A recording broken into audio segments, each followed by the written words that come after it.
king of sports books comes the king of sports podcasts. Unleashed. Presented by BetMGM. Here's your hosts, Jerry Ferrara and Olivia Harlan Dekker.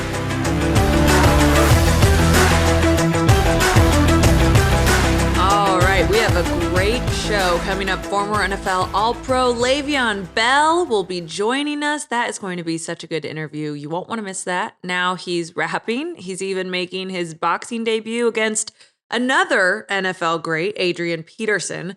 So we'll talk to him all about that. We'll talk about him playing with the Steelers and what he meant by saying he wished he had a time machine to go back to 2018. Okay, so last week, my new co-host was welcomed with rave reviews. Y'all love him. I love him. We had a lot of fun kicking things off. Jerry Ferrara, how you doing, my friend? I'm just glad you guys had me back. I wasn't so sure. You never know after you record a pod. You're like, I think we did well. You know, I think it was good. So no. Now I feel like every week, too, that goes by, we're getting closer to football. And then obviously we got the hoops countdown. So I'm locked in, ready to go. Well, even if you totally stunk, I think your contract would still keep you around for a year. So good thing you didn't. Yeah, exactly. Hey, good thing I'm not on a 10-day, right? Yeah. Yeah, we don't do 10 days around here. Year contract. No, we're with each other all football season, all year. This is going to be so much fun. One of the things I promised you last week as we kicked things off is that I would start Entourage from the very beginning. Obviously, you played Turtle. That still is what a lot of people call you. When I tell people you're the co-host, they say, "Oh, I love Turtle. I love Entourage."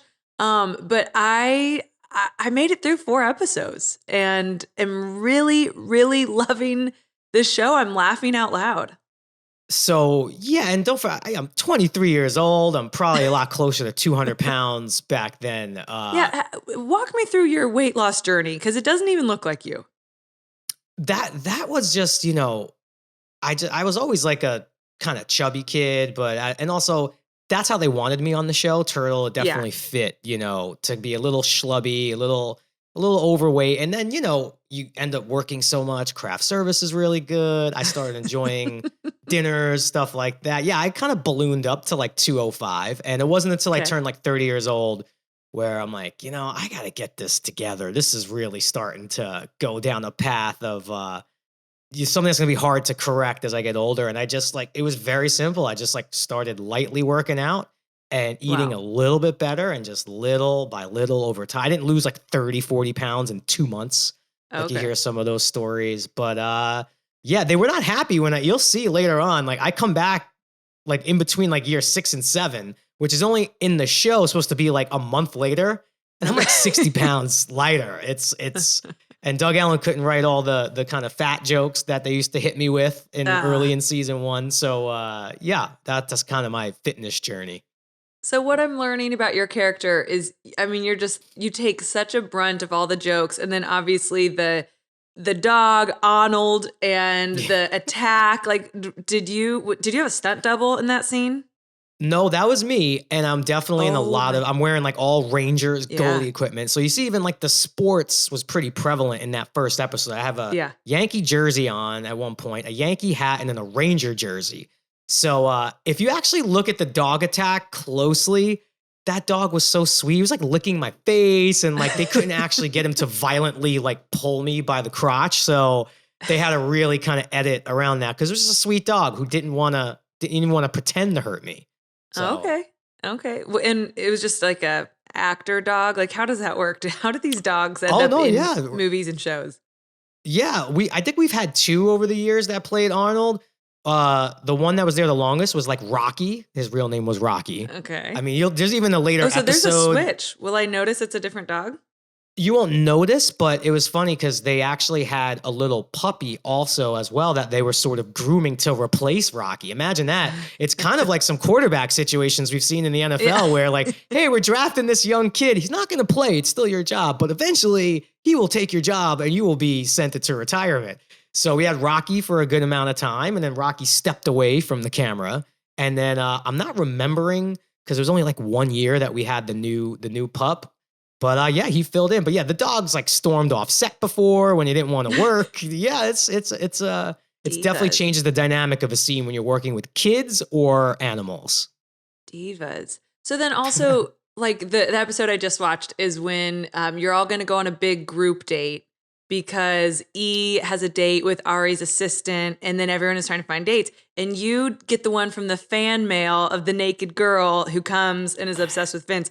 But the whole thing about your character is like, you cannot get a girl to save your life because they want to see Vince's room. You, I think, give a piece of his clothing to one girl you have sleepover. I mean, yeah, some your of that poor dialogue. character. I feel so bad for your character. Well, yeah, and I do even remember, like, God, how am I gonna make this line work? Where I'm basically like, yeah, I showed her where Vince eats breakfast, and that was it. Like, That's it. Some of them was like, again, this is 2004, different times.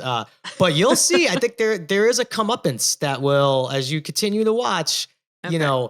Of all those characters, I do think, and maybe because I was the youngest and sort of like the little brother, I was the latest to evolve throughout the show. But when I do, I think a lot of the fans back in the day really appreciated Turtle's journey.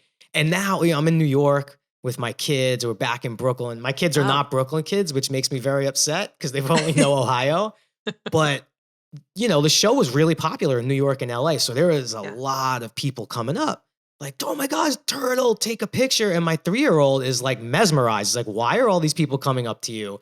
So in bed, we woke up one morning and he looks at me. He's like, Dada, are you a turtle? That's what, like, he said it with the most honest, earnest, like, or are you a tortoise? Why do people call you Turtle? And I'm like, we'll get to that down the road. So that'll come up over the years. We'll find out. You'll find out when you're probably in your teens.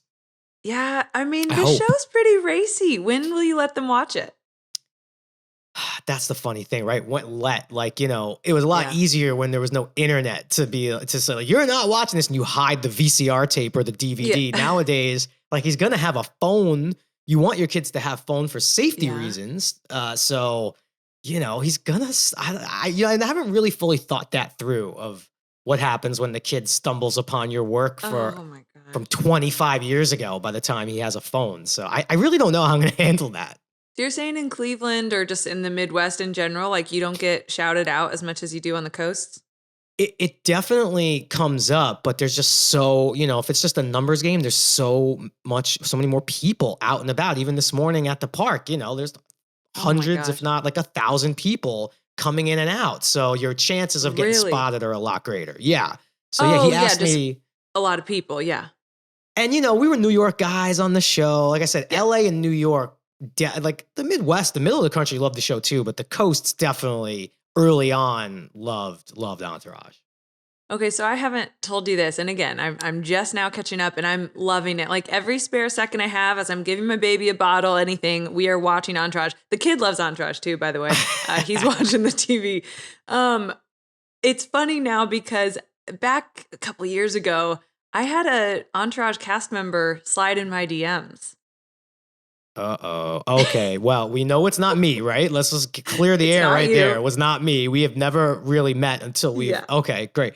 Oh boy. All right. And I don't want to play this game because no one, like, you don't need to out people. You don't need to, like, I'm not going to say all the people, boy, am I tooting my horn, like, who slid in my DMs. Not like that. But in general, I don't want to play that game. But this one is now very funny as I'm watching the show because I'm like, I didn't really know who he was at the time. I had to ask my sister. Okay. I want you to take a guess who it was. Oh boy. Well, here's how I'm going to narrow this down. I'm going to cross Kevin Dillon off the list because I don't know if Kevin Dillon knows how to slide into a DM, technologically speaking. That's one thing I've always admired about Kevin Dillon. I think he just got like an iPhone like not that long ago. He's just not like, he doesn't want to be on the phone. He wants to interact with people. So I'm crossing him off. Okay. Connolly too was very late to social media. If I had to guess, because I think he was the earliest on social media, maybe, and I'm going to guess Adrian Grenier. That would be my guess. I don't feel great about it, but that's my guess. No. And I would have known who that was. I mean, yeah, and I probably would have responded too. He's a good-looking dude. No, I'll give you one more guess. Piven? Sure. Why not? Yeah. Okay. Did that surprise Yeah. you? Is he that kind of guy? I really don't know, but you didn't know Piven at that point was in I a lot didn't. of movies long before. He probably had the longest resume before Entourage. Either him, Oh, what? well, Right it's over my head. close.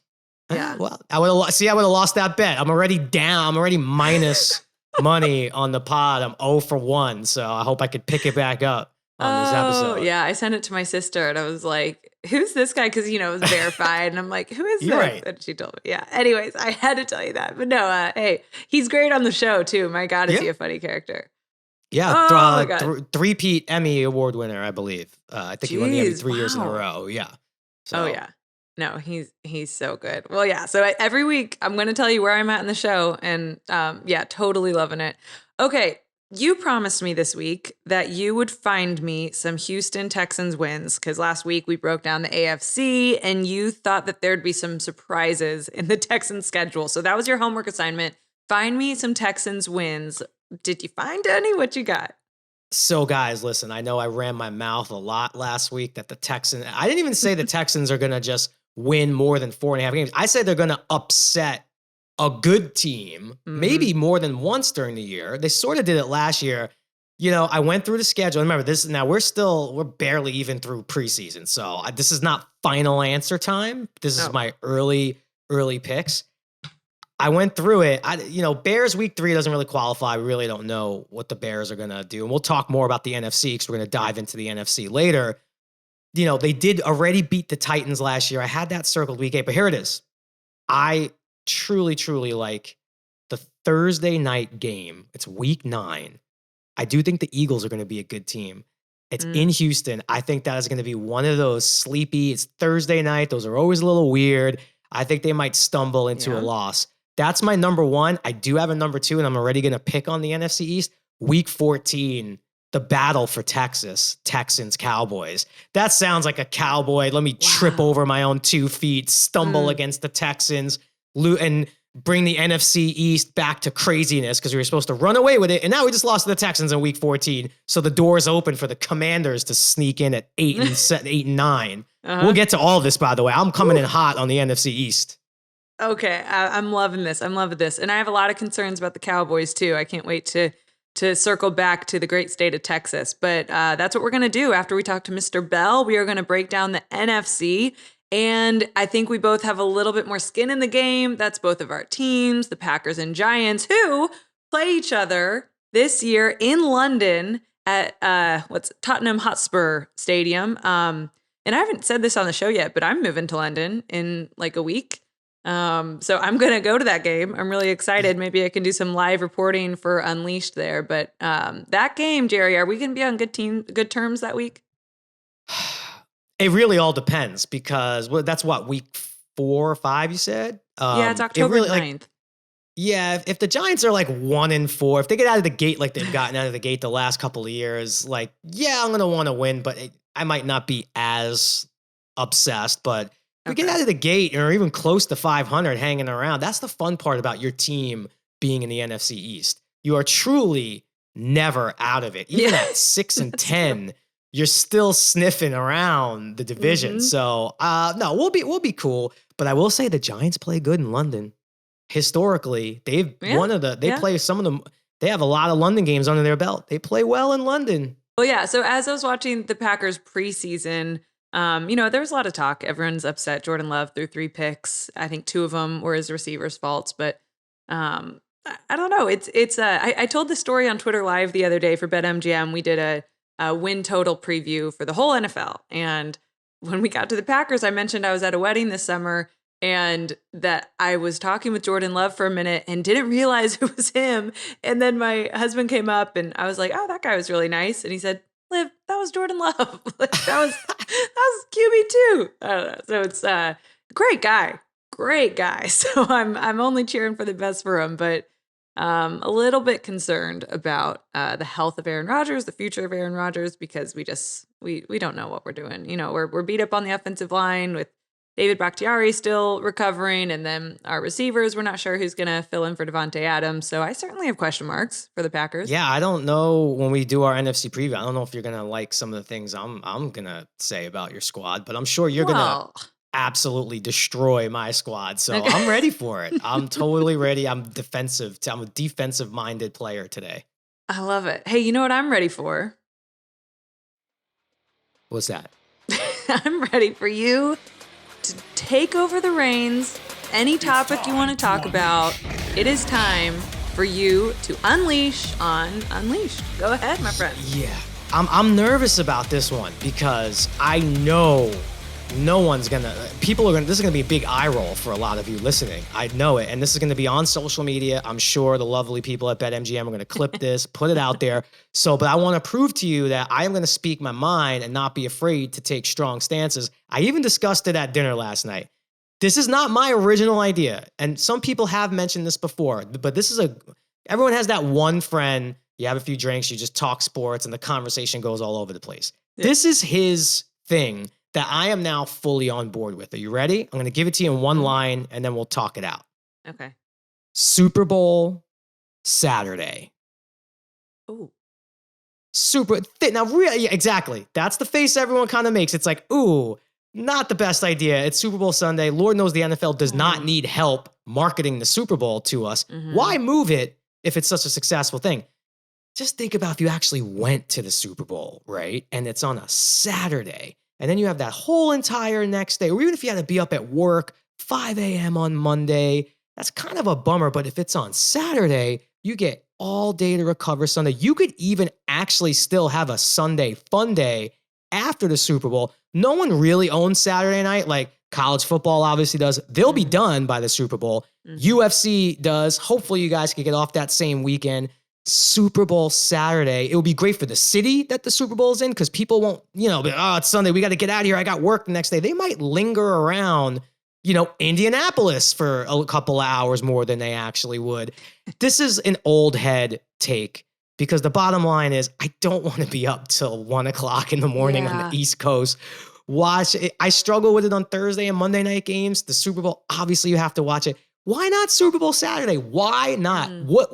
What gain is it to have it on a Sunday other than historically that's what it's always just been? What other gain is there on Sunday? Coming from a TV network perspective, I'm sure there's a reason. I'm sure there's some kind of programming issue. I'm sure there's a reason it's on Sunday. And I'll look into that next week. I'll tell you if I find anything. As someone who most years of my life goes to the Super Bowl, I will tell you, it's great having a full weekend in the host city leading up to the game with all the hubbub. It's like my family, my dad calls the Super Bowl on radio, and we always do a big Saturday night dinner. Like my mom books it whenever the city is announced of who's hosting the Super Bowl. She finds the best steakhouse and books it, and we bring like beads and colors and like we do it big. And Saturday before the Super Bowl in the host city is poppin'. Like if it is in Indy, if it is, in LA last year, it was poppin'. Like it's just what you do. It's just a part of it. And you know what, Jerry? Why ruin a good thing? I think it's a good thing. I'm going to push back a little bit here. I hear what you're saying. I totally get it. The night before, there's all the hype. There's all the excitement. You slide that to Friday, I think you have the same effect. Now, it's a lot easier, I feel like, for people to either leave a little, like you're going to be there probably if you're either covering it, working it, or just going. You're probably going to get there like Wednesday or Thursday, right? So it really doesn't shorten your stay. If anything, it just extends it. Now, those parties on Saturday night, why not have post-game parties? Why can't it be the next day and you actually get to talk about the game with your friends that you just watched at a pool somewhere? Or, if it's in a warm city, or at a casino or whatever, at some other party. Why can't you have the day after party? Why not? I will tell you, the Super Bowl crowd is so corporate. Like disappointingly corporate. In fact, every Super Bowl I've been to is a quieter NFL game than a home game anywhere else, a week 4 home game anywhere else. And maybe It's that's just quiet. people have to be at work at 8 a.m. on Monday morning. And they're kind of like, well, how much do we really want to get wild here? It's Sunday night. If it was on Saturday, maybe people would let their hair down a little more, knowing, hey, we could recover Sunday. Flight's not till 4 p.m. We'll be in bed at 8 o'clock Sunday night. Wake up fresh as a daisy for work on Monday. This is a horrible take. It's an old head take. I get it. But I believe this in my heart. And the minute Vince Carter retired, making it so that I was older than every single NBA player active, I became an old head. That was the minute. That was the only time I ever felt like I'm really getting old in my life. And I said that to Vince Carter, and he was actually mad because he's like, I'm not old. He's like, you might be old. I'm young. He was still dunking in the layup line when I said, the minute you retire, I'm older than every NBA player playing. So I'm an old head. I have a similar story to that. So my husband, Sam, was playing in the NBA against Vince Carter, who he just idolized growing up, and they were warming up, and he went over and said to him, he said, hey, VC, big fan, just so you know, I was born the year you were drafted.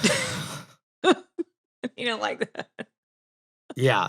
Well, I'm telling you, if you're driving listening to this, or if you're on the treadmill or whatever you're doing, your first reaction, I deserve. Now take a second and really think about it, and then come back to me on Twitter. Sleep on it. Take a second. I'll bring up, I'm sure there's a reason. Again, I'm going to get to the bottom of it, why it's played on a Sunday. Okay, my time to Unleashed. And this one feels a little personal. As someone who has interviewed a lot of athletes, what I do for a living, and I will tell you, it's really, really hard. There's always a lot of buildup to a sit-down interview, especially in training camp, like you see happening right now, in those foldy chairs, and certain networks are allowed some access. Okay, so this one went down in Washington with former Eagles quarterback, current Commander quarterback, Carson Wentz. He had a sit down with Scott Abraham of 7 News DC, and it got, painfully awkward. One of the questions was, real talk here, Carson. It's been well documented. Philly didn't want you. Indy didn't want you. Do you think this is your last chance to prove that you can be a starting quarterback in the NFL? Okay, brutal. And he did preface it with real talk here, but that doesn't make it better. Here's my beef with it is that people were all over this guy. People were pissed. People thought that was really rude. And, you can massage things. You can make things sound a little bit nicer than they are while still getting your point across and asking the tough questions. But my guy here got probably 10 minutes with Carson, 10, 15 minutes, and he's there to bring back his producer great sound bites.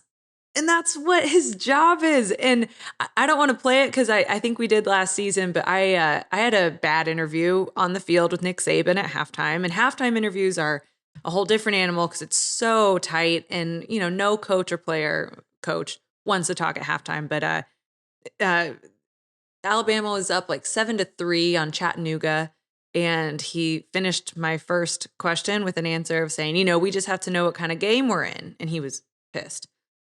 And I simply asked as a follow-up, what kind of game are you in? They're playing this lower tier school. Anyways, and he snaps at me, but it was an incredible soundbite. And if I have to be the whipping boy a little bit, I don't mind. I'm the one there holding the microphone, and that's what you're there for, is to get this great answer. So that's what I want to unleash on is my man here could have asked it a little bit nicer. It certainly was awkward watching because Carson Wentz looks like confused and not happy with the question, as he shouldn't be. And these athletes, they just have to hear the worst things about themselves all the time. And that's got to get so old. You're in showbiz, you get it. It's like the world out there is so tough when you're sitting down face to face with someone who you have given your time to for an interview and they offend you like that. What do you think? Do you think that this interviewer was so out of line? I just think of it in a few different ways. It's one, like if that's the way you want to do your interviews, that's your choice. Good luck getting a lot more interview. And maybe you will, who knows? Maybe players are like, yeah, sure, I'll talk to that guy. I doubt it if that's kind of going to be the mode of questioning. And also, like, what do you expect Carson Wentz to say there? Like, yeah, I know nobody wanted me. You're right. Like, it's up to me to work hard and make them want me. Like, he could have said that. Is that a great soundbite? Not really. Like, you're not going to get to a different place than you're going to get to either way. Now he just has to say, oh, I didn't really ever think of it like that. But yeah, I know I have to work hard and just do my job. Like, you're still going to get the same kind of answer. So I don't know if he was trying to like get some other kind of reaction. Carson Wentz, from everything I've seen, is a pretty reserved. I don't want to say reserved, but always has his cool in interviews and stuff like that. So I just don't get it. I don't. Yeah. Unless he just said that day, like, I'm just going to ask the hard questions, brutally honest. And anytime you have to say real talk, does that mean everything else you were saying was not real talk? But now we're going to do real talk. This really matters. This is the real talk. That's kind of the preface of like, I'm going to be a little bit of a dick right now. Yeah. Real talk. And that's what he was doing. Yeah, he was like trying to be boys with Carson. Anyway, so real talk, Jerry. Let's go ahead and bring in our guest. Let's bring in Le'Veon Bell. Cannot wait for this. All right, here we go. During his NFL career, he's one of the most dynamic running backs in the league. Former NFL All-Pro, played with the Steelers, Jets, Chiefs, Ravens, and Bucks. And now he's traded in the helmet, maybe for some boxing gloves for his debut against Adrian Peterson. Le'Veon Bell, thank you for being here. Very excited to talk to you. No problem. Thanks for having me. So I don't know if you get this feeling, right? It's almost, I used to always get this feeling, like the back to school feeling when fall would kick in. So now we're in like NFL preseason and camp. Like, where does your mind go when you see camp starting up? You're like, I'm kind of happy I don't have to go through camp. Or do you get those feelings again of like, oh yeah, I remember camp? Yeah, I mean, obviously kind of bittersweet. It's like a little mix of both. I'm going through a camp still. It's just like a different camp than I'm used to. I'm actually doing boxing camp. Yeah. Because I'm preparing for a fight. So it just obviously a little different. Preparing in the ring, obviously than on the field, but I watch some little highlights and stuff like that. It do make me miss football a little bit, but I just been so locked in on boxing. So that's where my focus has been. What did you used to do to kind of pass the time in camp? Like, I know you're a gamer. I'm a gamer too, right? I would have definitely taken like my PlayStation. I would have had my whole gaming setup if I had to go to like actual training camp. That was my thing. Crazy you said that. Call of Duty, Smash Brothers. Those are my games. How far do you go back with Call of Duty? I go back to like Modern Warfare 1 with the gold cross and prestige mode and all that. Yeah, I felt like I was playing Call of Duty before, like it was low key called Call of Duty. It was called like Ghost Recon. It was called like Ghost Recon or something. Like, you know what I'm saying? Like, I was playing Call of Duty way, like as long as I can remember playing even the PlayStation, like the regular, like, you know what I'm saying? Like, I've been playing Call of Duty for a minute.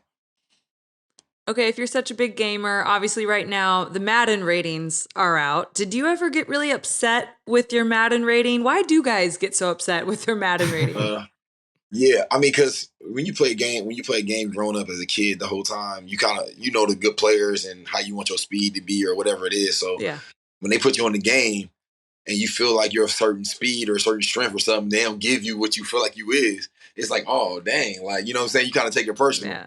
But, like I feel like, and there was like a couple years, like 2015, 2016, 2017, I had like a high rating, like 96 or whatever it was. And I was happy with that. You know what I'm saying? I remember I was upset. The only year I was kind of upset was like my rookie year, but I was a rookie. So it's like, can't really be that upset. They're always hard on rookies in Madden. They're always hard with the rookie ratings. Always. Right. I was so upset with my rookie rating at first. Like, I'm like, damn, I think I was like a 71 or like 72 or something. Yeah, I was low. Then year two, I had that breakout year. Then the next man, I was like a 96 or something. Like, that's literally what happened. So you mentioned, you're training for boxing. Like, I obviously love boxing. And is boxing something you did kind of growing up? I'm obsessed with like athletes who obviously, like, I came up with like Bo Jackson, Deion Sanders, like guys playing multiple sports. I don't think we'll ever see that on a professional level again, because you got to focus your energy on like one sport. It's really hard. But what is your kind of boxing background? You come up boxing, or is this something that you're just kind of getting into now? Yeah, I mean, my uncles like always watched it, so I kind of like always watched it. Always been a fan of it. I start incorporating boxing as a football workout. So like I started doing like my football training and on my own field stuff, and then like in 2016-ish, I think I started doing some boxing just to help with like cardio, just extra conditioning. And then over a while, as I kept doing it, I just started kind of liking it. I started liking it more and more, started falling in love with it, you know what I'm saying? Start getting a little more serious about it. And then, now it's kind of, it's crazy now I look up and it's like I'm like, this is what I'm doing. You know what I'm saying? But I think it kind of started in like 2016 when I started for a football workout. That's kind of like when it started for me. Now we're talking about this fight coming up. It's with Adrian Peterson. Now my first question is, what did AP ever do to you? Don't your running backs kind of stick together like a fraternity? What's going on? Yeah. AP never did anything to me. You know? Okay. I feel like this is like a decision I had made like close. I mean, even last year. Like last year, I kind of was torn before I signed with Tampa to kind of like just focus all in on boxing. Mm-hmm. But I had the opportunity to go play with Terrific Tom. So I'm like, all right, I'm about to go play with Tom Brady. I'm about to go try to, win a ring. You know what I'm saying? It didn't turn out the way I wanted it to, but, I took the opportunity, that chance. But like this year, I feel like I just got to like hone in on boxing. You know what I'm saying? And I've been trying to find opponents. Like, earlier in the year, I was trying to find opponents because I already knew I was going to get in the ring. I was just trying to find somebody who made sense for me. It'd be a good first fight. And obviously somebody with a background, like who does some boxing, who's a good athlete or something like that. Because I didn't want my first fight to necessarily be like a boxer in a sense. So I think, once I already was signed up for the event and I knew I was doing the event, finding an opponent was my next thing. And I think AP's people wanted to do the event. They reached out to AP's people. AP wanted to do it, you know what I'm saying? So, and I think it was a couple opponents on the table, but I think AP made the most sense just because of the fact that he's an NFL running back. He hasn't have any fights either. So we both around the same size. So it's like, why not? You know what I'm saying? I thought it kind of made sense. He wanted to do it. I wanted to do it. So it's like, all right, it's going to be fun. Now, I know it got postponed, but what's the latest now? Have you guys set a date? Yeah, so it just got announced yesterday. The fight day, September 10th. All right. New fight day, September 10th. So I got about 3.5 weeks. All right. Got more prep. You know what I'm saying? It's been bittersweet that it got postponed. Like, it's like, dang, it's hard to kind of like get hyped for the fight the whole time. Then like the 2 weeks before the fight, it's like, you can't do it. So then it's like, I'm back to training. But it's kind of good that I just get to keep training, keep getting better. Making sure I'm prepared when I get in the ring. Yeah, Sunday's the first, NFL Sunday of the year. So our first NFL headlines, though, could be a Le'Veon Bell victory. Right. I don't know if you go knockout or look. I have respect for anyone who ever even attempts boxing. What do you find the difference? Because obviously you've played a team sport on the highest level. Boxing, I mean, there's a team because you have trainers and you have a team of people. But once you're in there, it really is, one-on-one. Yeah. How you feel that? Yeah, I think that's kind of like the I mean, it's one of the biggest differences. I ain't gonna say it's the biggest, but it's one of the biggest differences because like in football, there's a lot of times where you necessarily don't have to be in your best shape or like you don't have to be healthy, like you know what I'm saying? Because it's like a team, so like or even to be good, you know what I'm saying? Even to be good, you got to depend on so many other people. Like you got to depend on the line to block for you. You got to depend on the quarterback to throw you the ball, the coach to call a play for you. Versus like boxing is kind of like your teamwork is kind of like all before you get in the ring. It's like before the game, technically, like before the match. Because like once the match start, it's like, all right, now it's just you. In football, once you do all your team work during the week, you're doing the practice, you're doing it meetings, you're doing it in the game versus boxing. It's like you do all your teamwork, and then once you're in a match, it's like you're just literally alone by yourself. And everything that's been taught, all your training and the way your body is, whatever, it just prep for that match, and you by yourself. You know what I'm saying? And I think that was the biggest difference for me in understanding that, and which is good for me because I always kind of feel like I was one of the most skilled and most conditioned athletes, in football. You know what I'm saying? Don't get me wrong, it was a team sport, and I got a lot of help doing what I was able to do, but at the same time, I was like still like I worked hard and I was able to be handle the ball how many times they wanted to give me the ball or be in shape or strong or as fast as they needed me to be and or whatever position they need me to play because I was just skilled. So I feel like it helps translate in boxing, and this can be like the sport I get to show like a lot of people that I'm by myself and how far I can take it by myself. So. Do you see, are there already, I don't want to look past AP. We should never look past Adrian Peterson, right? Just like I wouldn't look past you. But you come out with the victory. Do you already have other guys in your mind that do you kind of have the route where like, I'd love to go out this guy, or you just going one at a time, which is a very smart thing in boxing? Yeah. I mean, there's obviously with certain guys like KSI and Jake Paul. Sure. Like those two guys are definitely guys that's like on my hit list, I guess. But I like in a sense, right now, yeah, my focus all been on AP. You know what I'm saying? I think like I said, it's gonna be a good first opponent for me. You know what I'm saying? Because he's not as experienced. I'm not as experienced. He's an athlete. You know what I'm saying? He's been the highest level athlete in the NFL. So have I. You know what I'm saying? So now it's gonna be about skills. You know what I'm saying? Because we both translate. You know what I'm saying? Like boxing wise, like it wasn't our sport at first. You know what I'm saying? So right. There's no tape. There's no tape on you guys. There's no tape. You know what I'm saying? So it's literally like, you know what I'm saying? People kind of like picking the fight over how we run the ball, like, which is interesting to me. You know what I'm saying? Like people are like, oh, I feel like AP gonna, you know what I'm saying? He's so powerful and explosive, he gonna come forward, body. I feel like you're like patient and you're like, manipulative. You know what I'm saying? So it's like that's kind of like my style of boxing, which is crazy. And and AP posted a clip and it was like he looked like one of those styles that he like powerful and explosive. You know what I'm saying? So it's like I don't know. It's gonna be so fun. It's gonna be so fun to watch. I can't wait. And I just plan on putting on the show. You know what I'm saying? I'm just showing people how skilled I am in boxing, how hard and how seriously I done took it. Yeah. Now you mentioned Jake Paul. Didn't you originally call out Jake Paul? Did he duck you? What happened there? Yeah. I'm done calling out Jake Paul. Okay. I feel like I done called him out so many times. At this point, I feel like I'm a bully. I feel like I'm bullying him. You know what I'm saying? And I don't want to be a bully. You know what I'm saying? It's like he's scared. If he don't want to fight me, it's like, all right, whatever, bro. Like I just thought he was one of those guys who really wanted like the challenge and like really fight people. Which I thought that's what he was about to do with Hasim Rahman, but that ended up whatever happened. I don't even know whatever. But yeah, so it's like if you want a real fight, if you want like somebody with some skill, whatever, which maybe he don't even know because nobody seen me yet. So right now I'm just all talk. Like right now people just kind of look at me like Olivia, I'm just talking or whatever. But it's like once September 10th come, I wish it would happen on the 30th already because then everything would make sense.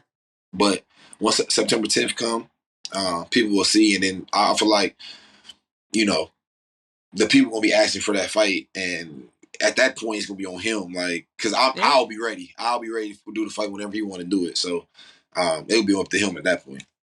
I got another idea for you, and it's someone else who's been on our show, and you gotta do this for the whole NFL. You gotta carry the NFL on your back because Darren Williams beat Frank Gore in his first ever fight. We had Darren on the show.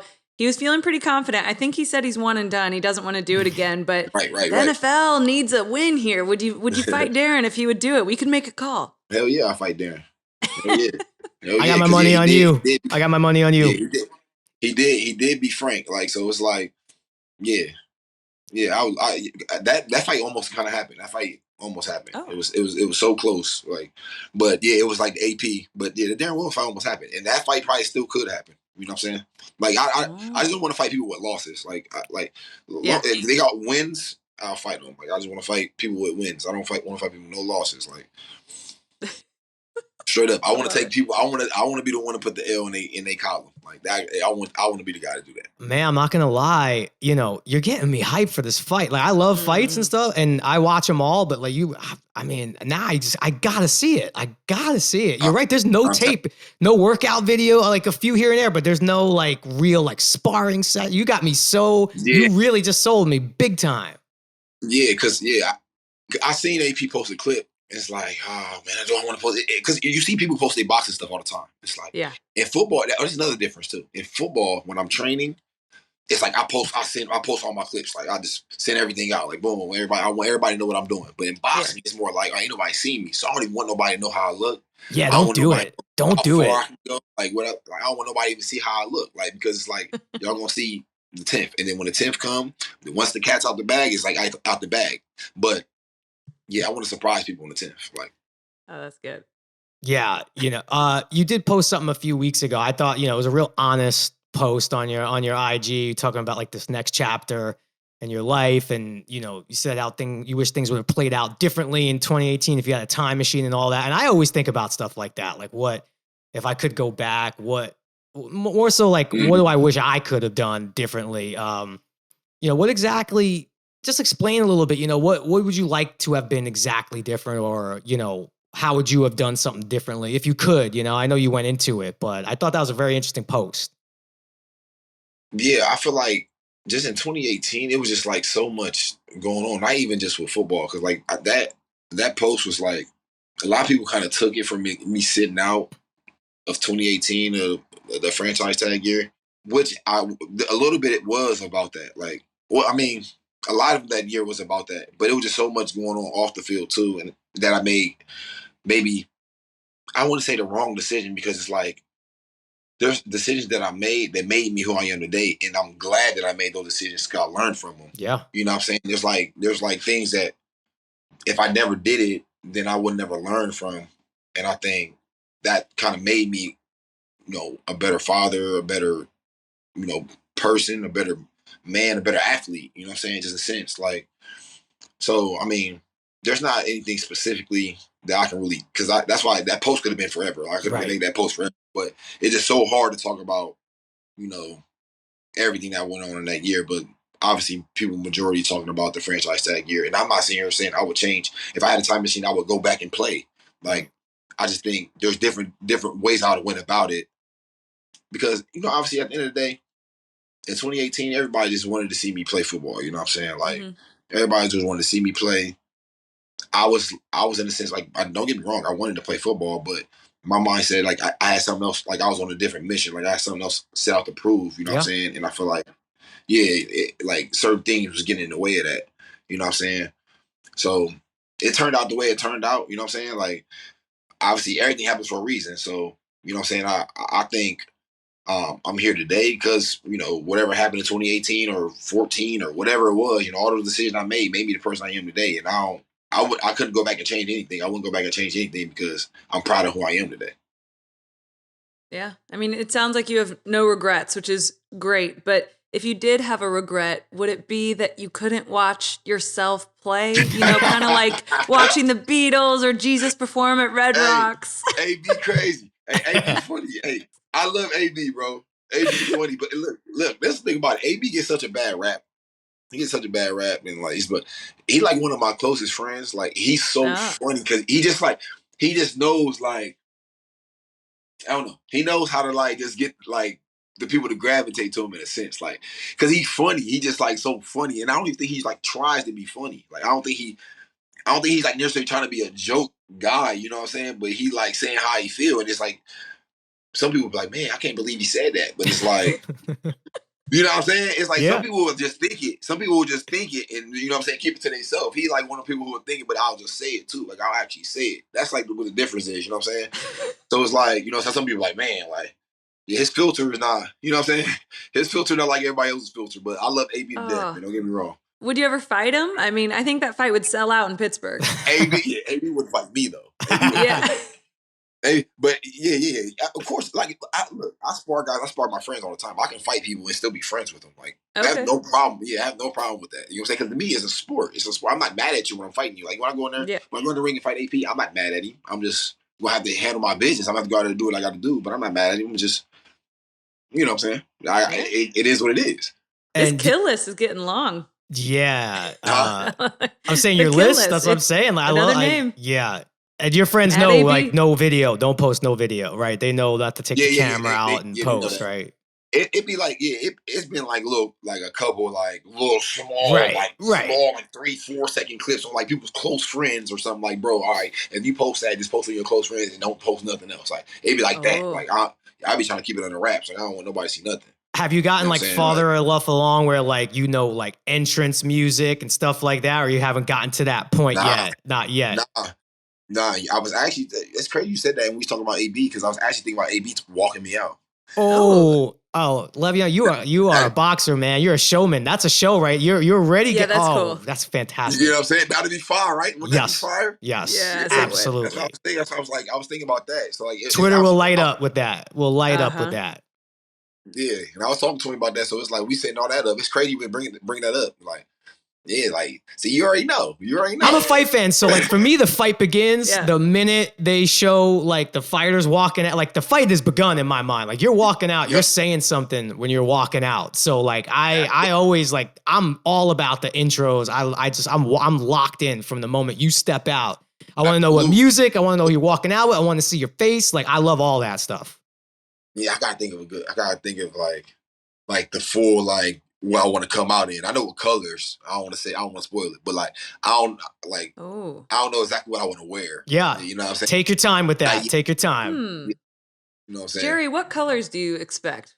Let's I mean, I have some ideas what you might wear, but I don't know. I don't want to spoil nothing, and I think you're going to surprise. I think whatever we all think you may do, I think you are going to surprise. Like, I think you're maybe going to not do what everyone might think, So, you sold the hell out of this. I cannot wait for this. I'm so fired up. I wish it was tonight. I can't wait. Yeah, I'm telling you, bro. Like, and then after this first one, then people gonna really want to watch me fight because they're gonna see me like, you know what I'm saying? Like, because they'll know it ain't just me talking about it. It's like I'm just talking about it, but I'm not one of those guys who just talking. It's not like not backing it up. Like, I'm gonna back up everything I'm saying. I'm not gonna just get on here and just say something I don't believe. I'm not getting in that ring not believing this. Like, straight up, you know what I'm saying? I know exactly what I'm getting into, and I feel like like I'm just one of those guys in the ring. I feel like I'm to the level where it's like I'm just ready to show it. I can't even explain it. It just I gotta show it. I gotta show it. Cannot That's wait. all it is. Cannot wait. Oh yeah. Hey, back to football for a minute. You've gotten a chance to play with some of the best quarterbacks of this era. Tom Brady, you mentioned earlier, Patrick Mahomes, Lamar Jackson, Big Ben. Kind of big picture, how were they similar? Like, what makes those names so elite? Similar, man. It's crazy because they're all so different. Like, they're also okay. Then tell me that. Similarities. Obviously, they all kind of like got leadership qualities about them, but they all lead in a different way. You know what I'm saying? Like, because Ben wasn't really a rah guy. Like, he talked to the team, but he wasn't like a guy who gave like a lot of hype speeches. He would every now and then, though. He would step in every now and then. Patrick Mahomes is more like a hot rah guy. He's more like the hype guy. Like, he'll try to get the team hype. Lamar quiet. Like, Lamar don't really say anything. Like, Lamar just kind of, you know what I'm saying? Like, he let everybody else get hype. You know, Lamar just kind of in his own zone. Then who else was that? And Tom. And Tom is more. Yeah, Tom is a rah guy. Tom gonna get you hype. Like, Tom a guy who gonna be in the huddle. Yeah. And Tom is like more like obsessed. Like, Tom is like obsessed with football. That's why he's like got 6 rings, like or 7. No, that's why. 7, right? You can't even keep counting anymore. That's how we don't even know how many rings he actually has. I'm on TV. That's why he has 7 rings because he's obsessed with football. Like, that's one thing I would say about Tom. Like, the moment I got to Tampa, he kind of struck me different than all the other quarterbacks that I played with, just because like how like obsessed with it. Like, even when we're out of the meeting, so we leave meetings and we're free. Like, as a player, it's like, okay, we got free time. Like, we might have, an hour here or whatever. Tom is hosting his own meetings. Like, Tom got the linemen. He have his linemen separate. He'll meet with the linemen. Then the linemen and the running backs meet. This is the only running back or the only quarterback I've ever played with who sat in like team run meetings. So like, we're running the ball. We're only talking about run plays. That's it. And Tom is sitting in the meeting, running the meeting. It's incredible. You know what I'm saying? Run plays. You know what I'm saying? Because he want to make sure everybody know who everybody blocking on run plays. You know what I'm saying? That's how different he was. He was like obsessed with it. You know what I'm saying? I never heard that. You know what I'm saying? Versus like quarterbacks, they kind of just do their job. Like, all right, they be in the quarterback meetings and 7-on-7s and be with the wide outs and the tight ends and stuff. That's fine. Tom does all that, but he does that extra too. Like, the extra, like, all right, we're on the field, and the time the offense is not on the field, it's supposed to be a rest. We walking through like blitz pickup or walking through routes or whatever it may be. You know what I'm saying? He like is obsessed with it, and that's what made him. That's why that little taste I got with Tom, like that half a year that I got to play with him, made me understand, like, oh yeah, you got to be obsessed with what you're doing. That's why he's so great at it. You know what I'm saying? That's why he's the GOAT. Hey, you mentioned Lamar Jackson too, and that he's so serious. What's your take on him fighting for this contract right now? If you were him, would you not play until pen meets paper? Man, because he's gonna get paid. Yeah, I feel like I mean, you know what's crazy? I don't know exactly. I'm not really all caught up with I just know he hasn't got paid. So I know like Kyler Murray got paid. I don't know all the numbers and stuff. Like, I don't even know, like, saying whatever, all that. But like, Lamar definitely won. Whatever he's asking for, I don't know, he deserves. Like, I feel, you know what I'm saying? And this will be the problem because it's like, why is so much backlash, or why is he not getting what he deserves? Yeah. Because for the Ravens, think about the Ravens. If you think about the Ravens, you're definitely thinking about Lamar. Like, so First it's like, so the team's fight back is always, what if you get injured or we got to protect because you're running, but it's like, but that's what makes me Lamar. You know what I'm saying? It's football. Injuries gonna happen. You can be Tom Brady got hurt. You know what I'm saying? He don't run the ball for real. Like, so it is, I don't know. They try to find like little like reasons not to pay you, and I feel like with Lamar, I kind of knew this was gonna happen in a sense because he's so different. He's basically, he's not a running back. He's not a running back. I'm not gonna say that, but he's like a skill wise, he can run as good as a running back. Right. Like he could be if he wanted to be. He could have been. Right. Yeah. You know what I'm saying? Like skill wise, I can run the ball like a running back. You know what I'm saying? But he plays quarterback. He plays the position quarterback. You know what I'm saying? So like, I don't know.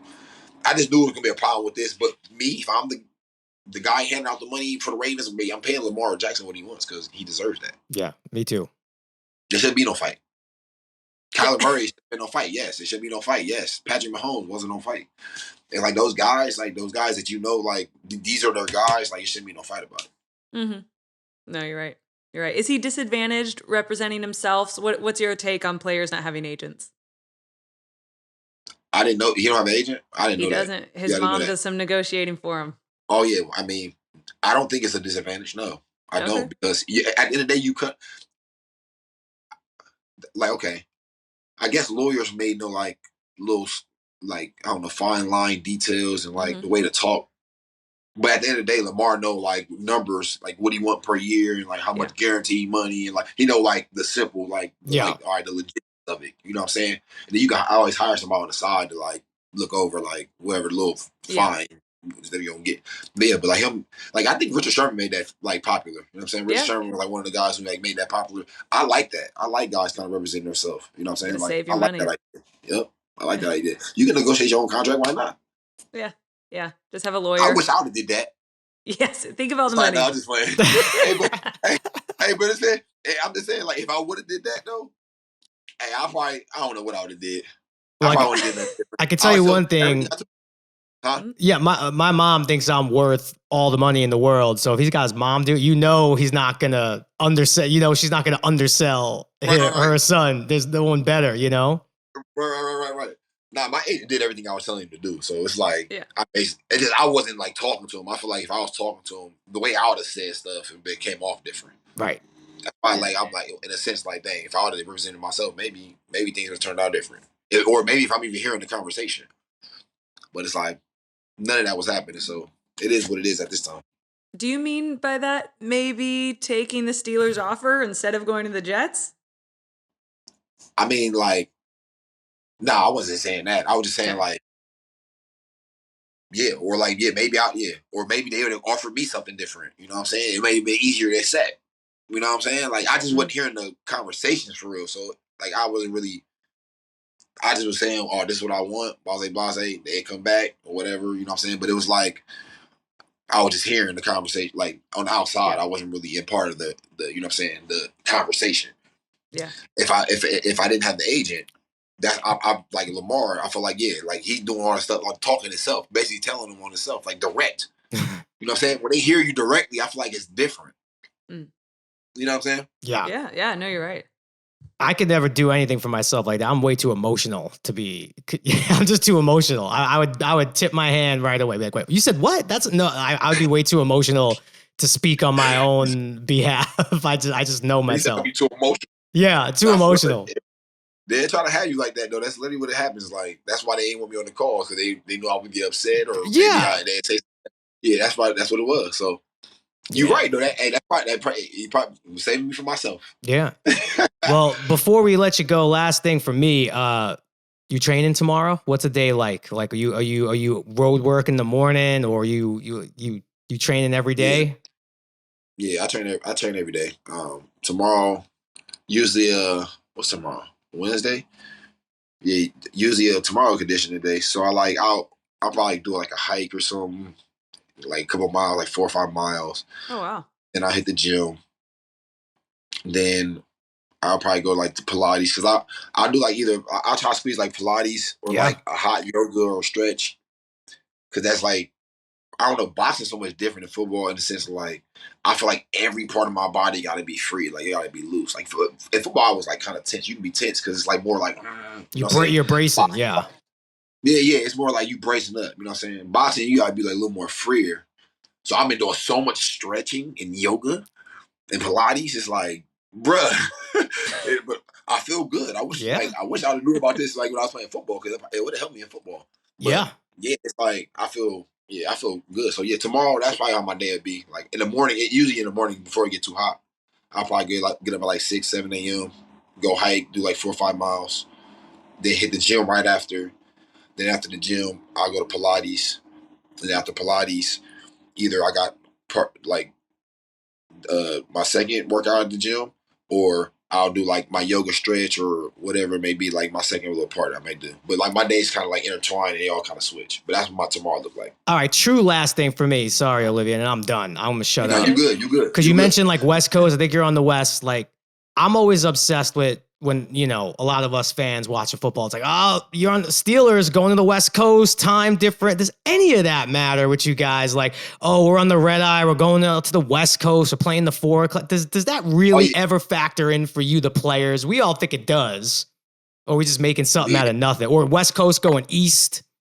That's what I'm saying. So it's a team sport. So like for me, it didn't bother me. It did not bother me. But it'd be certain teammates.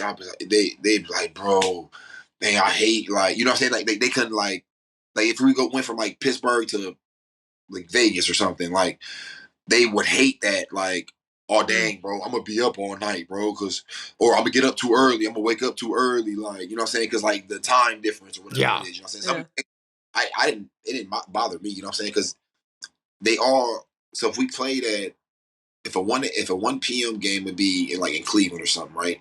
If we played in Vegas, we'd just play it at like 11. Yeah. You know what I'm saying? So like it wouldn't necessarily bother me as much. You know what I'm saying? It is what it is. But the time would be different over there, though. The time is say 12 or whatever. But my body, it felt like it's 10. Yeah. And it wouldn't bother me. But some people, hated it. So it's like, I don't know. But me personally, it didn't bother me. Nope. Olivia, I was going to say, boy, you came a long way from East Lansing. Now you're a yuppie Los Angelian. You're doing Pilates and hiking Runyon Canyon with a bunch of girls in crop tops and eating acai bowls out there too. They say the Spartans. I'm vegan. You're vegan? Oh, please. See what I'm saying? It's like the 30-year-old me, if I was talking to the 20-year-old me, you know what I'm saying? I'm like, bro, I got so much to tell you. Listen, no one who's done yoga and Pilates has ever been like, it doesn't do nothing. Everyone who's tried it always sticks with it. It's the people who don't ever try, like, I don't do that stuff. People I know who've like done it and I've done it, like you're never like, oh, that doesn't help. It always helps. That helps a lot. Right. So no, good for you, man. Good for you. And let me tell you, I'm 42. All that stuff is good. As you get older, that's the stuff that's going to really keep you, feeling good, man. Good for you. Yeah, I appreciate that. Yeah, I appreciate that. Well, listen, man, you got me high. I'm not gonna, I was seriously like, I am now on the countdown you get like the perfect thing to do the night before football on Sunday. Like, I just can't wait. You sold me, man. I'm in. I am in on this fight. I can't wait. I'm excited for you. Definitely make sure you tune in. Yes. I'm gonna definitely put on the show. That's that's my mission. I'm putting on the show for people who want to see me get knocked out. I'm putting on the show for people who support me and obviously know how hard I work. I want to put on the show for them too. But it's that time. Well, I think our whole audience will be supporting you now too, as well as us. Le'Veon, thanks so much for joining us. Thank you. No problem. Thanks for having me. I really appreciate y'all for having me. Thank you. Take care. Okay, well, that was a ton of fun with Le'Veon. Thanks so much for joining us. And now, as promised, we're going to go through the NFC because last week we did the AFC. If you missed it, go back, listen. There's some hot takes in there, a lot of hot takes, but now it's all NFC, which, as I mentioned earlier, means a little bit more because both Jerry and I have our teams in this division and they even play each other in October in London. So it's going to have a lot of fun for us leading up to that one. Okay, Jerry, NFC East, want to start there? Why not start there? Okay. I don't know if you watch the show Stranger Things. I know you're watching Entourage. If you don't, it's fine. I'm sure a lot of the listeners do. The NFC East is the upside down. And if you watch the show, you will know what that means. It's another dimension where it looks the same, but everything's crazy. There's demogorgons and bats, and like you never know what's going to happen in the upside down. That is what the NFC East is. It is so much fun. Your team is truly never out of it. Do you want to dive in with the Cowboys? I know you said earlier you might not be as confident in the Cowboys this year. 10.5 wins. What are you feeling on the Dallas Cowboys? Well, yeah, and they're the favorite to win the division at plus 140. Your Giants, by the way, all the way back there at plus 750. Just wanted to make you nice and aware of that. Oh, I'm aware. I'm aware. Oh, I'm very aware. Look, Cowboys had a rough offseason, I think. Trading away Amari Cooper leaves some question marks at the wide receiver position. And I just don't know if that preseason game gave us anything to feel good about. 17 penalties for 129 yards. And last year, they led the NFL in penalties. So people are calling for Mike McCarthy's head. They seem undisciplined. It's not good. Like I mentioned, CeeDee Lamb will be the number one receiver. And he just had one catch in their playoff game against San Francisco, their last game of the season. Just one catch. And now that's their top wide receiver. So I don't know. I think you kind of look at, well, Ezekiel Elliott will have to carry this team, and Tony Pollard, who's a much cheaper, better value Zeke Elliott, was fantastic last year and is expected to be so again. So I don't know. Cowboys to me have a lot of question marks. I don't know if you saw this too. They're valued, this is totally off the field, but they're valued at $7.64 billion. They're the most valuable team in sports. I mean, that's wild. But apart from Jerry Jones being a very rich man, I think he's going to have another headache of a season. What do you think? I think they'll be okay. I don't think I would bet the plus 140 to win the division because, again, it's the upside down. But I am a little like 10.5 win total. Yeah, I know. And I know they beat that last year. I don't know if I see them winning 12 games. I could see them winning 9 or 10. So I think it's like right on the line, but I'm definitely going under on that. And they always kind of stumble at some point and lose some games, potentially to the Texans in week 14 that you're like, what just happened? We're supposed to win this division. So yeah, I'm out on the Cowboys, but also it's really hard for me to say positive things about the Cowboys. Really hard. Being a Giant fan, it's really hard for me to say, but they're good. I think maybe 9 or 10 wins is a softer landing spot. So I would not take the over at all. Okay. Let's dig into your Giants while we're here. Let's go. I was giving you a hard time. Obviously, they have a new coach, Brian Daboll. They had 2 top 10 picks in this year's draft, Kayvon Thibodeau and an offensive tackle, Evan Neal from Alabama. But let's talk about your QB, right? So he's not getting some preseason starts, which is fine. Who cares? The coach made it very clear he's still the starter, but they are going to have Tyrod Taylor start in the preseason. But just digging into Daniel Jones, he struggled in his third year last year. He completed 64% of his passes. Here, wait, let me start this over. Sorry, I'm jumping around a lot.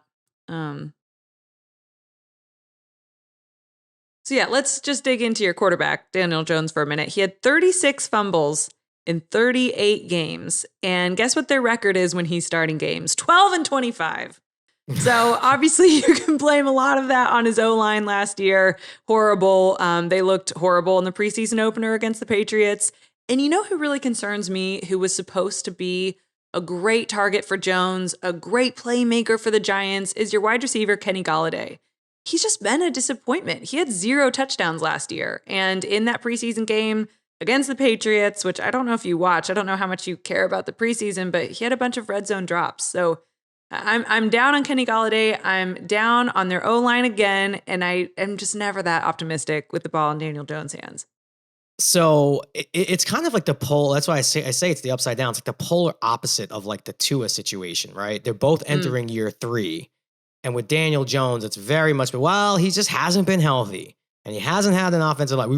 This is the year we really need to see it from him if he's the guy, or else we got to get off him and move on. And they've never quite put him in that position to show it. And he keeps getting like another year. It's all okay. With Tua, it's very much like, you're going to do this year. Like, you got it. We have a great offense for you. You got quarterbacks, coaches. Like, this is the year. If you don't do it, we're probably out. Daniel Jones has had, for some reason, a lot more leeway. I do actually think that, look, the fumbles and the turnovers are that's his thing. Like, he has to cure that or else it's not going to work out. If he does cure that, he is effective. He was making a lot of plays with his legs till he had that like back, neck, hamstring injury. But when I just talk about the over-under, 6.5 on wins, right? Look, I love what they did with coach, coordinators, everything. Massive upgrade. I don't think we're going to be running quarterback sneaks and handoffs on 3rd and 12 anymore. I think we're actually going to have an offense. Yes, the Kenny Golladay stuff, but Daniel Jones he was hurt last year. I don't fully blame him. However, too, on the 6.5, tell me if you see the path to 7 wins for the over. Now they play the Texans, they play the Jags, they play the Lions. We do play your Packers. And now, look, probably will lose to the Packers, but it's not in Lambeau. I like my odds 10% more that it's in London where the Giants play. So we don't have to go into Lambeau at all. And then we get the Commanders twice. Maybe we steal one from the Eagles and Cowboys. Those are always like dogfights. So I love. And that you could call the homer pick, sure. Love the Giants over 6.5 wins. Don't love, obviously, the division. I mean, I don't know if I feel comfortable on the plus 750 to win a division, but I love the over on the win total because I think the rookies, the coaches, and maybe a healthy Danny Jones, and also Saquon. Can Saquon stay healthy, he's healthy and be an impact player on this team? I think that's a layup for over on the 6.5 win total. Okay, so that you're going to ride that one heavy all year. I'm going to keep tabs. Yeah, no, I like it. Like you mentioned, there are some sneaky wins in there that I can see for sure. Okay, with the Eagles and Commanders, just to round out the division, let's see, Eagles 9.5 wins, Commanders 7.5 wins. I mentioned the awkward Carson Wentz interview. Carson Wentz has his work cut out for him. This is going to be a tough year. They're trying to figure out their identity. I don't know, a team who doesn't even know their own name. What do you think of the Commander's name? It definitely is going to take some getting used to, for sure. It still is just, I still will just call them Washington. But, for those two teams, if I'm kind of fading the Cowboys on the under and, kind of riding the Giants, and I kind of do the same thing with the Eagles, and I do like the Eagles over 9.5 wins. Jalen Hurts really has to kind of perform, but he has the wide receivers now. Hopefully Miles Sanders is healthy. The Commanders, I'm just, I'm sorry, 7. I don't see 8 wins. I just don't see it. They always surprise us. They always hang around and steal a wild card or a division win. They stumbled into the division at 7-9 2 years ago. I don't see it. So I go over on the Eagles win total, and I would throw the plus 160 on the division. If I'm fading the Cowboys, I kind of hand it to the Eagles, which pains me to say. Okay, I think I'm going to agree as well. I think I'm liking the Eagles to win the division. Okay, let's go to the NFC North. This is where things get a little prickly. I'm not going to start with the Packers. I'm going to start with the Lions because I'm loving Hard Knocks so much. Have you watched it yet? Of course. And I just will say, all the Hard Knocks feelings that make you emotional, it never really quite works out. So just be careful of the Hard Knocks emotions that you feel and just being like, Lions are going to win 9 games. Just tread with caution with the Hard Knocks thing. I do love it, though. You're so right. You know what I love about the Lions? So their number 2 overall pick, who, is everyone didn't know if he'd go first overall to Jacksonville, and he ended up going to his home team, which is the Lions. Aiden Hutchinson played at Michigan. He's from Michigan. Great story. His sister, by the way, won Miss Michigan USA like right after he was drafted. So this is just an all-star family. So that's a lot of fun to watch. The Lions are plus 850 to win the division. So not very good odds there. And 6.5 wins. I mean, look, there's a lot of hype around this gritty, Dan Campbell, just the word grit just keeps coming to mind. And their O-line's much improved. I don't know. I can see maybe 7 wins. I don't think that's a crazy bet. Yeah, if the O-line, and the young players that they have show up, I definitely see the path, but it might just be the historic, maybe it's under 6.5, but they just cover a lot more games.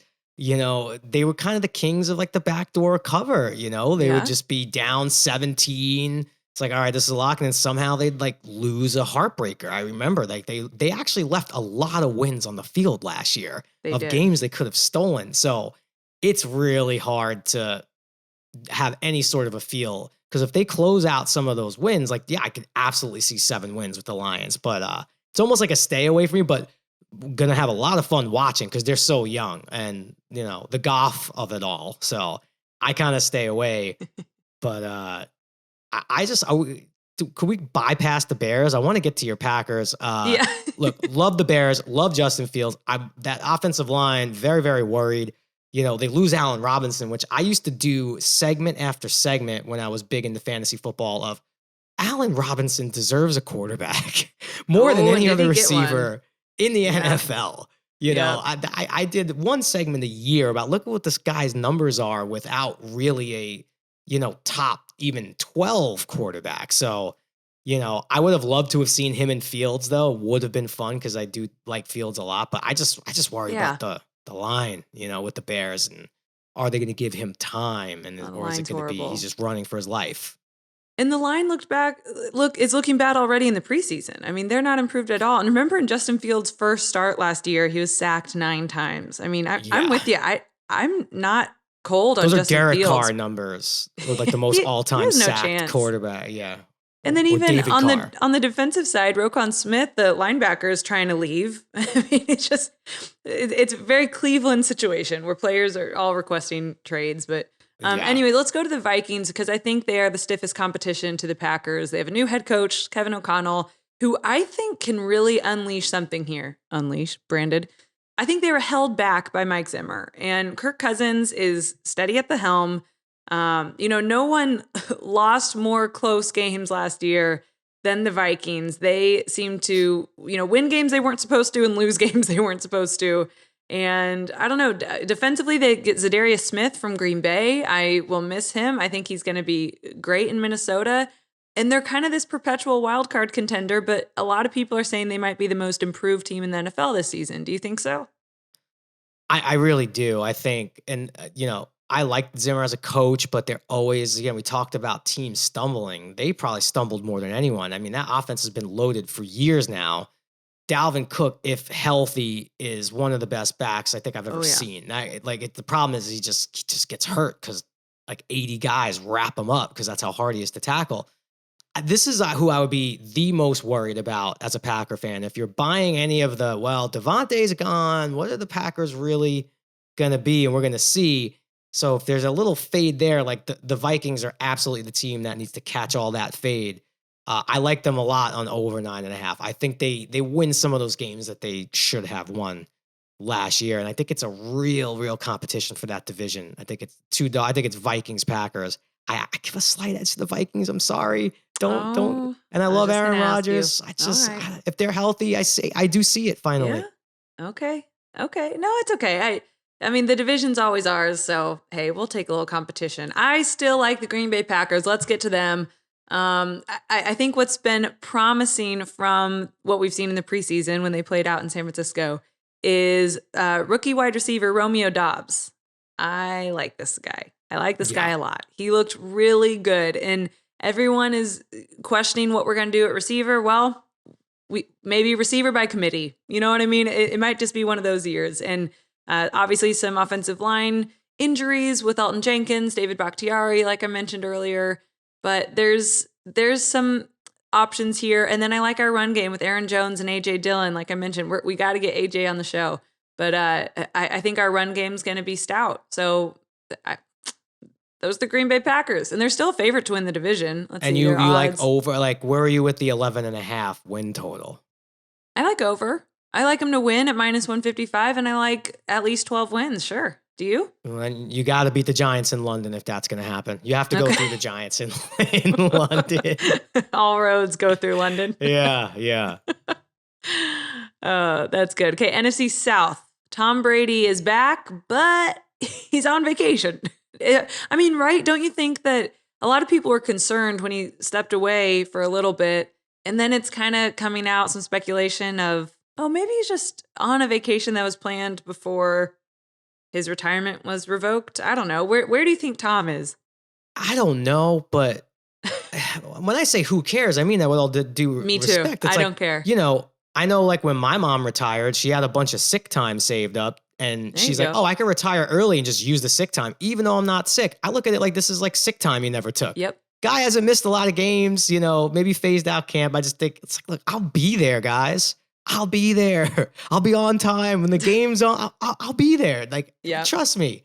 So if anyone's earned the trust to be like, all right, you want to go on an extent, like, come on, man. Guy's 45 years old.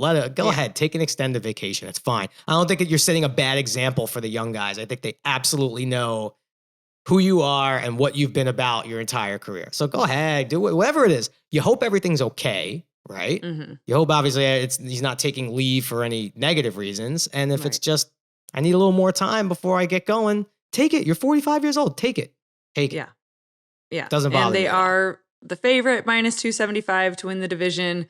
They're in such a bad division. So yeah, and they're loaded. I don't think there's anything. Yeah, they're absolutely, like, Gronk retires and it's like, all right, well, you know what? Even if like Julio Jones does like a half a Gronk impression, which and I know they don't play the same position, but just on the receiving side, like, they are loaded. Yeah, although Julio's on his third team in 3 years. And he's always supposed to be this big red zone target. And I feel like he's just kind of disappointing. He's kind of flatlining. I hope I'm not going to eat my words and he's going to blow up with Tom Brady. He probably will. Tom Brady will probably make him look really good. Yeah, and when you got Mike Evans on the outside, Mike Evans just like is a touchdown machine. That could really open. Again, I don't think he needs to be Julio Jones of 5 years ago, but to have that as like your third or fourth option, they're just loaded. They're loaded. Yeah, I know a lot of people are like feeling good about the Saints, and the Saints have a lot of things to feel good about, but I still can't wrap my head around looking at anyone for this division than the Bucs. They're just barring injury, they're loaded. With the Saints, obviously they have a new coach. Sean Payton steps away. The defense is great. The New Orleans defense is fantastic. They have solid vets. And then remember, they get Michael Thomas back this year. He was hurt at wide receiver. And Chris Olave, a rookie, he's been impressing at camp. So I think they've got a couple good receiver options. And then Alvin Kamara, who's facing suspension right now, who no opinion on why he's suspended, but just from an X's and O's standpoint, his suspension is pushed back a month, so he will be playing. So offensively, I like him, and defensively, I like him. So still Buccaneers to win, but let's see, what's the win total for the Saints? Because I'm just going to take the over. For the Saints, it's 8.5. So that's a sneaky good over. And I guess if you like I said, it's hard to really, they're plus 325, I think, to win the division. So I don't know. It's kind of tough. Do you have any, probably the hardest team to really figure out with the Panthers, right? Like, we haven't seen Christian McCaffrey healthy in a while. Okay. They have some weapons there. I do think they're well coached. Now they got Baker. Any sneaky little underdog? What about us Panthers stuff for them? Or like, is it, no, you guys are like, eh. Yeah, I don't know. Did you see their attendance at their preseason game, by the way? Was it bad? Oh, it's really bad. So I'm kind of friends with Baker Mayfield and his wife. And his wife put on her Instagram the other day, Emily Mayfield. She's great, by the way. She put on her story that she, is like, come on, Panthers fans. Like, we got to get you in the stands, like, blah, blah, blah. And I'm like, boy, that's bad if the starting quarterback's wife is begging people to come to games. That's bad. I think they'll show up. It's preseason. Yeah, I went to one preseason game in my life. Preseason games in Lambeau are rocking. Okay, well, you're talking about one of the more tradition-bred franchises ever. That's my gold standard. I've been to one preseason game in my life, and I'll probably never go to another one. And something terrible happened. Jason Sehorn, don't know, it might be before your time, okay? Jason Sehorn, who's top DB in the league for the Giants. They had him running back kicks and punts. Preseason game against the Jets, running back like his first kick, blows his knee out, carted off, whole season gone. Like, I love the preseason, but I also hate it. I'm not buying into, I think the fans in Carolina will show up. Go beat the Browns. Watch and see if they show up in week 2, 3, and 4. Why? Go beat the Browns, Baker, and then they'll show up. All right, it's time, Olivia, because this is the division I'm most excited about because I really do have a take, and I'm going to save it. And it's one of these takes where people are, again, going to roll their eyes. But if I'm right, the victory lap I will take when it comes to the NFC West. That's why I love the NFC, because I think there's a few of these wild takes that could actually come true. Whereas the AFC, it's a little tighter at the top. So, but let's slow play it. Okay. Obviously we have the Super Bowl champs in this division. Our Rams. Okay. We can maybe, you know what? Let's start with the Cardinals actually, because they had the most kind of talk in the offseason with the Kyler stuff and all that. You know, they, I guess, at BetMGM maybe expect a little bit of a slide because they're over-under win totals 8.5. They're plus 350 on the division.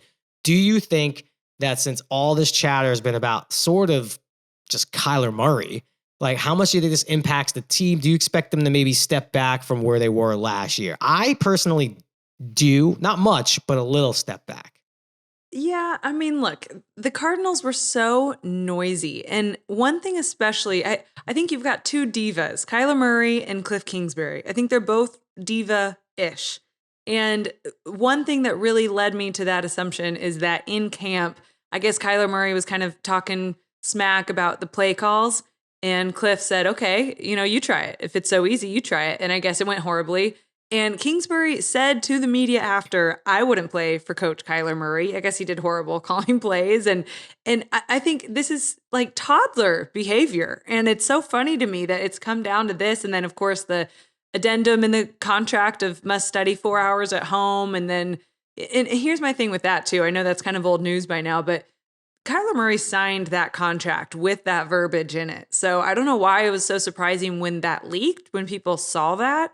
And he acted like he was so offended. And I think his quote was something like, you don't get this far unless you study and blah, blah, blah. And obviously there are great quarterbacks in history. We know this, that are not big film guys, not big prep guys, just athletic freaks, lucky, great feel for the game, whatever. Like everyone knows Brett Favre didn't know what a nickel defense was till like his third year in the NFL, stuff like that.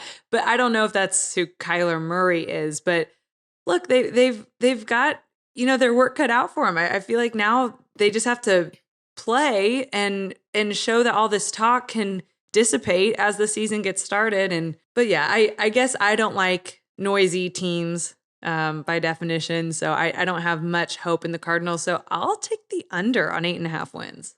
I'm going to take the under as well. Losing Chandler Jones certainly won't help. And, obviously they got Hollywood Brown and he had his whole, speeding arrest situation. I just think put it this way. If the Cardinals win that division, I am just way off. And it's going to be one of those like, wow, what a bad, like, let's maybe bury this tape early on. Cause I don't really I'm not saying they're an afterthought because they still have a lot of talent there and Kyler's super talented, but they are not on my radar. To me, it's like it's a 3-team race. I know that might sound crazy and I'm going to get into it now. Okay. Because everyone kind of would probably think it's a 2-team race, if that, or just maybe slot the Rams in and go for it and just everyone go home, which is that wouldn't be a bad take at all. Okay, you ready? Okay. Look, Rams obviously plus 125 to win the division, 10.5 win total, and 49ers 175 plus 175, similarly 10.5 win total, so they pretty even there. Now, Trey Lance, who I love, I think Trey Lance is going to be really, really good. Is he going to be good right now? It's a risk. We don't know. I think maybe he'll be good in 2 or 3 years. Maybe he'll be good this year. We don't know. Hard to really put your money on that, but the Niners are a good team. Obviously, we know the Rams, like Allen Roberts, just loaded. If you were going to bet. Here it comes. Now we're talking about betting. This is a betting segment. BetMGM. This is a betting segment, okay? Sure, you could go sprinkle a little plus 175 on the Niners. That's cute. And you may hit that. You want to really have some fun responsibly. This is not a bet the farm situation. This is a little dusting, just a little taste. Hear me out on the division. Okay. This is a long shot. The Seahawks at plus 1,600. All I'm going to say is, hear me out. Let me make the pitch. Now, again, we're talking long shot. If you're looking for a long shot, I'm not saying lock of the year. I do think the lock of the year is over 5.5 wins. I do think you could pencil that in. They will win 6 or more games, my opinion. Okay. they're probably not going to win the division. But if you want to throw a little something at plus 1,600, again, hear me out. Say Trey Lance is still maybe a year away from being amazing. And I know they still have a lot of talent. Okay. The Niners have the 5th hardest schedule difficulty. The Cardinals have number 2. The Rams have number 1. Okay. The Rams open up Bills, Falcons, Cardinals. You could say they roll through that. Niners open up Bears, Seahawks, Broncos. You could say they roll through that. The Seahawks have on the schedule the Jets, the Giants, the Lions, the Falcons, the Panthers. These are winnable games. They still have DK Metcalf. They still have Tyler Lockett. They still have a running back there. Now, I know there's holes elsewhere. I get it. And I know we're talking Geno Smith. We're talking Drew Lock. Who the hell knows? But if you were going to put a small little, let's have some fun with a lottery ticket here, definitely throw a little something on the 5.5 win total, in my opinion. Yeah. I will be betting a small amount on the Seahawks to win the division based off their strength of schedule. The Rams don't get the Lions. The Rams don't get the Jets. The Rams don't get the Giants. Neither do the Niners from what I see right here. And then the schedule does get tough. So if they steal some of these division games, and if the Cardinals are the ones that maybe slide, and if the Seahawks could sweep the Cardinals and beat the Jets, beat the Giants, beat the Lions, beat the Falcons, they are in business, is all I'm going to say. They're in business. Love Seahawks at over 5.5. And I am going to be just a little tiny plus 1,600 lottery ticket for some fun. Oh, again, God. Come on. All right. Give it to me. Well, I think that take is ice cold. I don't think that's a sizzling hot take. I think that is absolute trash. The Seahawks are plus 1,600. Now, you did convince me that they'll win more than 5.5 games. I'm with you on that, but I mean, come on. In a division with the Rams, 49ers, Cardinals, that's 3 interesting quarterbacks. Obviously, Matthew Stafford's going through this little injury, and I don't know yet if we should be concerned about that. Sean McVay does not like to play starters in the preseason, so I'm not worried about any of that, or that he's not able to work out with some of his new receivers like Allen Robinson we talked about earlier. So that's kind of it on the Rams. 49ers, I think they go as Trey Lance goes. I think that's going to be interesting, but they paid Deebo Samuel. Brandon Ayuk, the wide receiver, he should take another step forward. They have great line play defensively, great pass rushers, Nick Bosa coming off the edge, Fred Warner. There's enough to like there with the 49ers. And then the Cardinals, like I mentioned, I'm not hot on them, but I still think they're a far superior team than the Seahawks. So no, I think this might be did you just have a stroke? Are you all right? Are you feeling okay? No, listen, I like lottery tickets. I like long shots. Now, again, like I said, I feel a lot stronger about the over 5.5 wins. I'm not telling anyone plus 1,600 a lock. But, they open up Monday night against Russell Wilson and the Broncos in Seattle. That's going to be an emotional game for both sides. If they could pull off that W, then they do go into San Francisco. That's going to be potentially rough. Who knows? Then they go Falcons, Lions. Yeah. Get off to that good start. Listen, I know, I get it, but let it be archived. If there is some action to this, we're going to replay this all winter long. If the Seahawks are like 7-2, this clip's going to be on my social media whole winter. Our producer, Matt, go ahead and clip this because I'm going to want to play this at the end of the season because I think I'm going to be looking much smarter here. My God. Hey, do you think the Falcons win one game? You mentioned Seattle plays the Falcons. Does Atlanta win one game? I mean, I think so. I still think that they're like offensively, I feel better about it if Calvin Ridley was going to be there, but offensively, they certainly have weapons. I don't know. Yeah. It's going to be, yes, they will. The Texans won. Yes, they'll win some games. I don't know which ones, but they'll win some games. You love the weaklings, don't you? You love the bottom of the barrel. I don't know. I feel like, at least in the betting sense, it's an underdogs kind of, for me, the underdogs, they just stand out to me way, way more. And they're more fun. Well, you've been sports gambling longer than I've been alive, so maybe I should just take your word for it. Joe Montana on the Chiefs. Remember that. Yeah. All right. Well, that was an awesome episode. I've got my work cut out for me. I've got to go watch a bunch more Entourage and apparently some Stranger Things because I need to get your reference because I don't watch that show either. I feel like I'm like your pop culture liaison at this point. Yeah, Stranger Things just should be next up in the queue for you, for sure. All right, buddy. I'll see you next week. Thanks, everyone, for listening. See ya.